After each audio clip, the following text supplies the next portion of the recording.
ಇನ್ನು ಸಚಿವ ಸ್ಥಾನಕ್ಕೆ ಆಗ್ರಹಿಸಿದ್ದಾರೆ ಶಾಸಕ ಲಕ್ಷ್ಮಣ್ ಸವದಿ. ಸಿದ್ದರಾಮಯ್ಯ, ಡಿಕೆಶಿ ಇಬ್ರು ಕೂಡ ಸಚಿವ ಸ್ಥಾನದ ಭರವಸೆ ಕೊಟ್ಟಿದ್ರು. ಮುಂದಿನ ಸಲ ಅವಕಾಶ ಕೊಡ್ತೀನಿ ಅಂದಿದ್ರು. ಇದು ಟಿವಿ9ಗೆ ಕಾಂಗ್ರೆಸ್ ಶಾಸಕ ಲಕ್ಷ್ಮಣ್ ಸವದಿ ಅವರ ಹೇಳಿಕೆ. ಇನ್ನು 20 ನಾಯಕರನ್ನ ತೆಗೆದುಕೊಳ್ಳೋ ಅವಕಾಶ ಇದೆ. ವರಿಷ್ಠರು ಏನ್ ತೀರ್ಮಾನ ತೆಗೆದುಕೊಳ್ತಾರೆ ನೋಡೋಣ. ಟಿವಿ9ಗೆ ಕಾಂಗ್ರೆಸ್ ಶಾಸಕ ಲಕ್ಷ್ಮಣ್ ಸವದಿ ಅವರ ಹೇಳಿಕೆ ಇದು. ಈಗ ಇನ್ನು 20 ಶಾಸಕರನ್ನ ಸಚಿವರನ್ನಾಗಿ ತೆಗೆದುಕೊಳ್ಳುವಂತಹ ಅವಕಾಶ ಇದೆ. ಅದರಲ್ಲಿ ನನಗೂ ಕೂಡ ಒಂದು ಚಾನ್ಸ್ ಸಿಗಬೇಕು.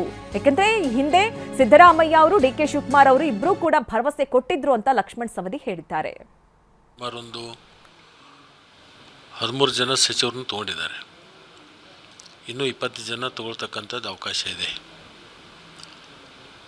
ಹಿಂದಿನ ಮುಖ್ಯಮಂತ್ರಿಗಳಾಗಲಿ ಇವತ್ತಿನ ಮುಖ್ಯಮಂತ್ರಿಗಳಾಗಲಿ